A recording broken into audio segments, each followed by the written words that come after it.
All right, in this lesson, we're going to take a look at House of the Rising Sun. Again, this is a really common blues song. The Animals made it really famous.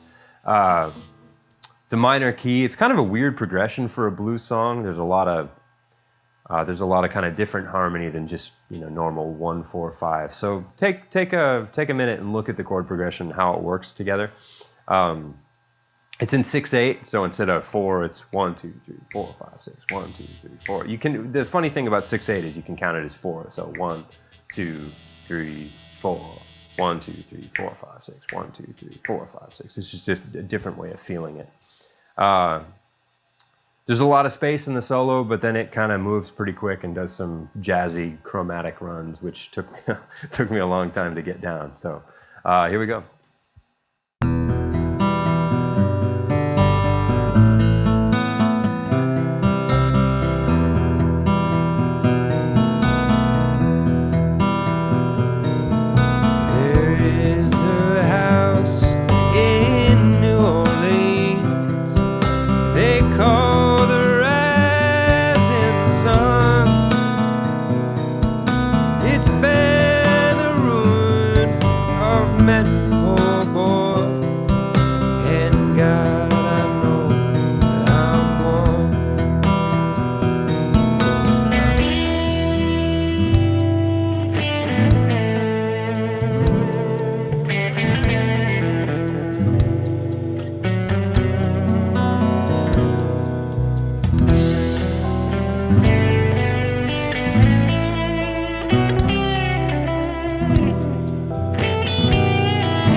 Okay, so really there's a couple of different sections. There's an intro and an outro.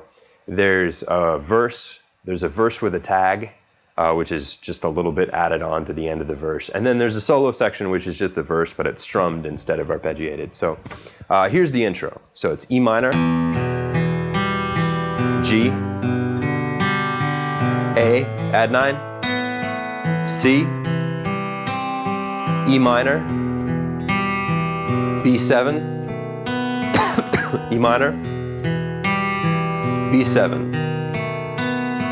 That brings us to the verse, which starts really similar. All these are really easy to get confused because it's the same thing with very slight variations. So here's that verse. Starting on an E minor,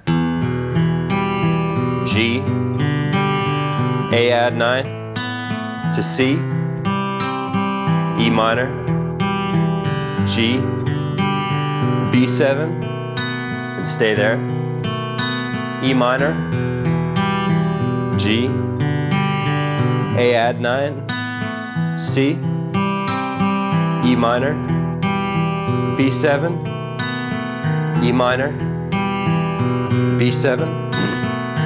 Okay, so that's the verse. Most of the time, it just goes straight back into another verse from there. So from the B7, you just start over again on the E minor. Okay, so moving on to the first solo.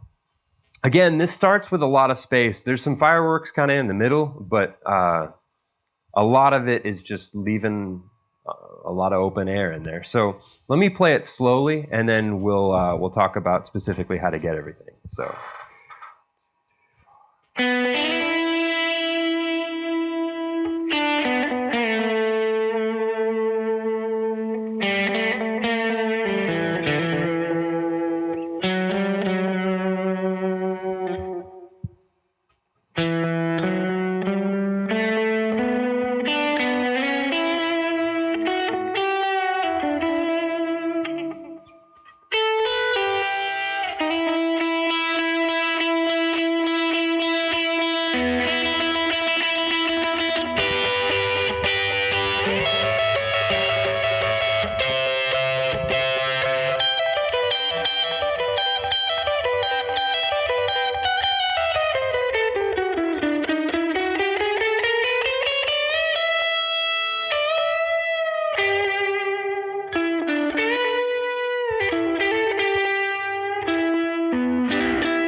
Okay, so it seems like there's a lot in there, and there is, but there's a lot of space too. So that first riff, we'll call this riff 1. So you're going to start with your second finger on the 4th fret of the 3rd string.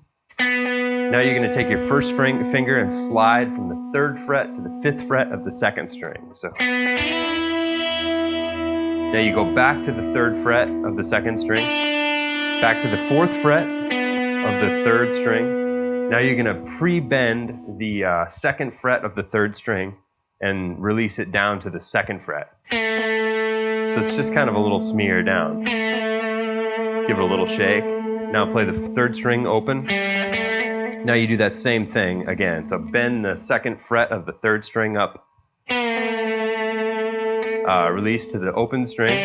Now to the 2nd fret of the 4th string. Now hammer back on from the open 4th string to the 2nd fret. Now you're going to go back to the 4th fret of the 4th string. I like my second finger here. To the 5th fret. Now back to the 4th fret.